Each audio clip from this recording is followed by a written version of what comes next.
from the Browns to the Cavs now. Go ahead. Hey, guys, before we get to the Cavs, gun violence is an epidemic. It's the leading cause of death for teenagers. And on this season of Living for We, we're asking what can be done to end the cycles of violence in cities like Cleveland, where the shooters value their reputation over their own lives and see innocent bystanders as collateral damage. Living for We is more than a podcast. It's a resource for communities tired of chaos and ready to build peace. Living for We tells real stories of those affected and solutions from change makers in the community, the families, the parents, the victims, and everything in between. The mission is simple: empower communities to create safer neighborhoods free from gun violence by highlighting local heroes, connecting resources and solutions, and building bridges through honest community-driven dialogue. Join hosts Marlene Harris Taylor and Maisha Watkins every other Tuesday for a new episode of Living for We. Keep your head up. You can find this award-winning show wherever you get your podcasts, and you can watch full episodes by searching for Living for We on YouTube. All right, Anthony. The Cleveland Cavaliers, of course, will start the playoffs on Sunday. We now know they're playing at 7 p.m. We don't know who they're playing against yet.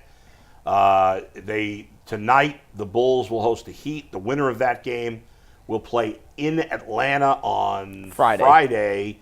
And then the winner of that game will be in Cleveland on Sunday, as we said, 7 o'clock.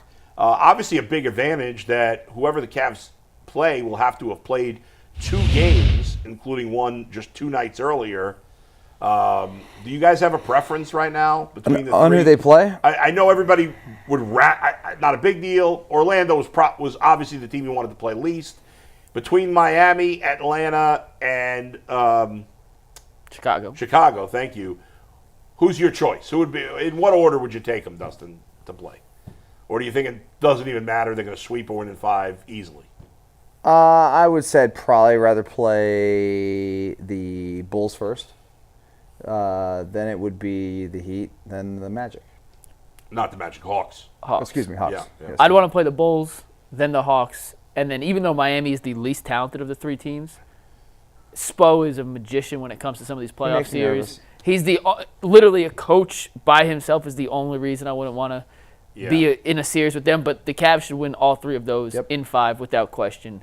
That's like saying, would you rather win $1 million, $1 million and $5, or $1 million and $10? Like, they're all good options for the Cavs. But I'm more interested in some of the guys for Cleveland who haven't necessarily shown up on a playoff stage yet, Bull, and whether or not you guys are confident that they'll be able to continue producing at the levels we had seen this season in a playoff scenario where Jared Allen once famously said, the lights are a lot brighter. Yeah.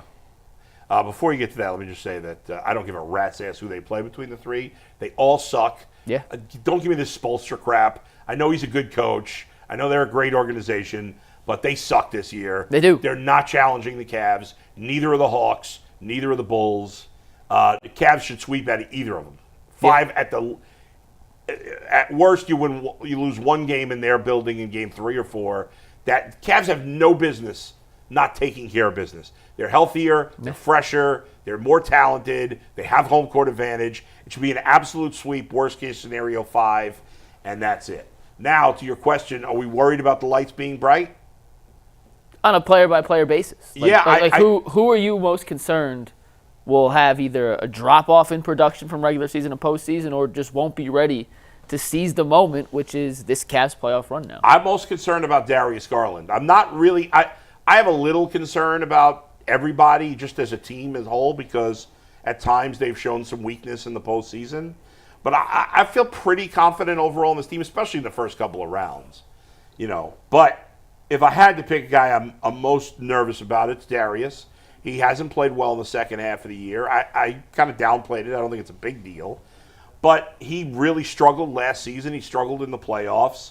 And he's a guy that in the playoffs, when it's a completely different sport, we understand that in all sports the playoffs are different.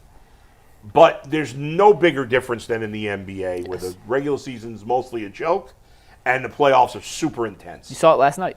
Absolutely. And Darius Garland is a player who on the defensive end has major problems. When you're playing a team that is only in the regular season, you can't be only focused on one team, maybe for that night, but you're not preparing for a long time for one team. In the playoffs, that's all you do is prepare for that one team. And when teams, especially past the first round, have a chance to prepare to play the Cavs, I am a little worried that he will get taken advantage of on the defensive end, and that could also hurt his confidence, which then would negatively affect his offense. So he would be the guy I'm most concerned. Now, all that being said, I'm not overly concerned. I think they're going to play really well. I think they're a different team this year. I think, obviously, the coach makes a big difference. So I don't have a huge concern, but if I had to pick one guy, it would be Darius. Dustin? That you don't trust. That I'm most concerned about the lights being too bright. So is the question who I do trust or who I don't trust? Oh, sorry. I answered the wrong way. I went with the don't. So you can go. Well, it goes both. Who do you trust? And then if you don't Well, trust him, who don't I'll you? keep it real simple. There's one guy I trust, and that's Donovan Mitchell. And everybody else, we'll find out. I thought we saw from Evan in the playoffs last year against Boston. Now, granted, there was no Porzingis in that series, but at the end of that Boston series, and you can make a case that in game 6, game 5, what did they lose in 5 or 6? I think it was 5. Yeah. In game 5, Evan Mobley was the best player on the court for either team in a game where the Cavaliers lost, but Boston advanced to the Eastern Conference Finals. Darius is a fair pick. He was their best player against the Knicks 2 playoffs ago. He was the only guy that showed up offensively. Yeah. Last year, obviously, the season from hell, regular season and postseason. He struggled in the second half of this season. Kenny Atkinson talked about this after their final game of the regular season on last Sunday, that Darius, he thought he needed that game against the Knicks on Thursday night just to have as much confidence as possible heading into the playoffs. And he was so hyper-focused. And Kenny said this. Darius was so hyper-focused on regaining his all-star status and getting off to the season hot to then put behind him the struggles of the previous year, that once he kind of reached that all-star break, it wasn't that he took his foot off the gas, but that would have been his goal all summer, and then it was a natural just kind of decline, and now they have another goal ahead of them, which is now win the championship and perform at that level. So I'm expecting to see a good Darius. One guy I'm a little concerned is not the right word about, but I'm interested to see how he performs at this level is Ty Jerome. Because throughout the entire season, there hasn't been a better player in basketball on a permanent basis. Ty Jerome comes in off the bench almost every single night he's asked to and changes the complete complexion of the game. It's funny you say that, man. I was going to say Ty Jerome I have this weird confidence in for no reason. No, it's not lack of confidence. It is now that teams are going to play the Cavs 4, 5, 6, 7 times in a row, and you're going to play Ty Jerome 4, 5, 6, 7 games in a row. Our team's going to be able to adjust to his unconventional offensive game. When you're playing different guys every night, and then Ty Jerome comes and plays a completely different offensive style than everyone else. Think of the elite scoring guards in basketball. Does anyone move to the basket like this and throw up shots like that and use the little deceleration step and play in slow motion to a way that is literally counter to what Donovan and Darius and some of the best guards in basketball, Halliburton, Brunson's the other guy that's closest to him, but most guys in basketball are going fast, fast, fast, quick, quick, quick, and Ty's the opposite. He's going slow, slow, slow. How will defenses react to not necessarily knowing what's coming, but being used to it because they're playing the Cavaliers 4, 5, 6, 7 times in a 2-week stretch as opposed to seeing him once every blue moon? So he's a guy I'm interested to see. A, can he keep up this insane production and efficiency? And then 2, once defenses get a little bit of a better read on how he operates and moves because they see it, in back-to-back games, 3, 4 games in a row, will they be able to shut it off, or will Ty Jerome continue to be the most impactful player in the NBA on a permanent basis? One thing you said that I just wanted to touch back on is, you said, well, he played well against Boston, Evan Mobley, but they didn't have Porzingis. That's a pretty big thing. Gigantic thing. I mean, he has not played well against Porzingis. It's a 7'4" thing, yeah. And he has struggled against Porzingis, and I have a lot of confidence in Evan Mobley heading into the playoffs, but I will be nervous when he plays the Celtics. Because if he struggles against the Celtics, as he has against Porzingis, they will not win that series. He's got to play like an all-star against Boston. Like, they can get away with one of their best players not playing great against Atlanta, even Milwaukee or Indiana in the second round. But if Mobley, Allen, and Garland don't all play well, they're going to lose to Boston. I think it's that simple. They've got to play their A game to win because Boston is either just as good as them, maybe a little better, maybe a little worse, but it's close enough that, and Boston, you have no doubt they're going to play well. Well, because their health's their question right now. What's that? Their health's their question. Well, sure. Jaylen okay. Brown's dealing with a knee sprain. Right, but those guys have proven it when it matters. Yes, fair. If you're a Celtics fan, yeah, guys may be hurt. You may be worried about that. There's not a single Celtics fan on the planet that has any concern about their guys coming through in the playoffs. None. That's fair. Nobody. Where we as Cavs fans, even Donovan Mitchell, he's never gone to a conference final, ever.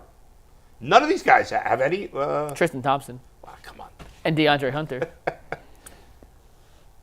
On that Knicks team. Oh, on the Hawks right, team that's right. that got past Okay. Philadelphia. So but that was of the guys that played, DeAndre Hunter is Yeah. the only guy that gets that. That's a big difference. huge difference. This is a championship team. Now we got to get there first, and let's enjoy the ride. I think we can, but yeah, I mean the Celtics is a whole different thing, and if Porzingis is healthy, and you never know with him, he might not be by the time the Cavs play them potentially, but if he's healthy, that's going to be something to look. That matchup is probably going to be the difference in who that wins that series or not. Yeah, Porzingis changes the complete complexion for Boston. But, Dustin, I'm not sure if I've ever actually asked you this. Yeah. We talk about the difference in playoff basketball, regular season basketball. You played in championship level. I know it was college football. And did you play in the playoffs in the NFL? I did not play. I was on the team. The Eagles, we made the playoffs. I didn't play in the game Could you feel or games. just the difference? Oh, yeah. In the, can you kind of explain just I was on the different sidelines. sport, I was on the sidelines. but even back in college when you made the national, yeah. Yeah. Is there a ramped up intensity? Is there more of a locked in approach all week throughout the entire team in the facility? I mean, there was when we played in the Natty. I mean, I just remember that preparation up until that point. It was different than anything we'd ever done before. And then once you get into the game, it's completely another level. And I'm sure it's a little different than the first round of the NBA playoffs, where guys, especially if you're the number one seed, you're kind of expected to win, as opposed to the level of intensity that the NBA Finals would have, because that's just going to be a completely different level. Yeah. Also, tough to compare like football where you play one game versus a series. Yeah. And it's like if it's a game 7, for example, title on the line, Cavs in Golden State, game 7, oh my God. Yeah. That would have been 10 times what Yeah. our national title was probably. I mean, or at least, comparable. Yeah. And every round of the playoffs Gets ramped up ramped more and up more and and more. ramped yes, there's more intensity, there's more pressure, and when you have one team that's handled that and one team that doesn't have the experience with that, it makes a difference. It's a factor. It doesn't mean doesn't mean the Cavs can't beat the Celtics if it comes to that, but And the game's officiated different. And you saw it in the play-in last night. I hate that, though. I do hate It is that. stupid. It is stupid, but it is. It's just 1,000%. the NBA won't come out and say it's a fact. You can use your own 2 eyes. yeah. They allow so much more So much physicality in the playoffs than they do in the regular season. And we could argue whether or not that's fair and how it should be, and why that doesn't really make sense, because you should have the same officiating It's insane. operating rules. Yeah. Right. But because defenses shrink in the playoffs, because they're better scouted on what offenses want to do, because the referees allow for more physical contact down low, it's going to be imperative for the Cavs to get back to the three-point shooting level team they were prior to March. And we talked about it. They were number 1 in the NBA from the start of the season to the start of March. And they were 27th in the NBA in the month of March. And in April, you throw out the window because it wasn't guys who really played. So with the level of physicality, it's just tougher to get to the rim because there are more bodies compacted in the paint. Yeah. The Cavs are going to have to hit outside jump shots. Yeah, and they did for most of the year. And I'm gonna, at this point, I'm throwing away the last 6 weeks of the season. I don't care. They knew they had the 1 seed. It's just natural to kind of let up a little bit. Absolutely. They got a little banged up down the stretch too. Any update on Donovan? He's totally fine. Totally right? fine. He practiced. Yeah. Kenny said on Sunday he was back up doing on-court workouts. They had 5 practices. They were going to give him his normal rest day, but they were going to do an inter-squad scrimmage, and he was a full go for that. So I'm not sure when during the week, whether it's happened or will happen. Yeah. But Kenny said he's full go, 100% ready for the playoffs.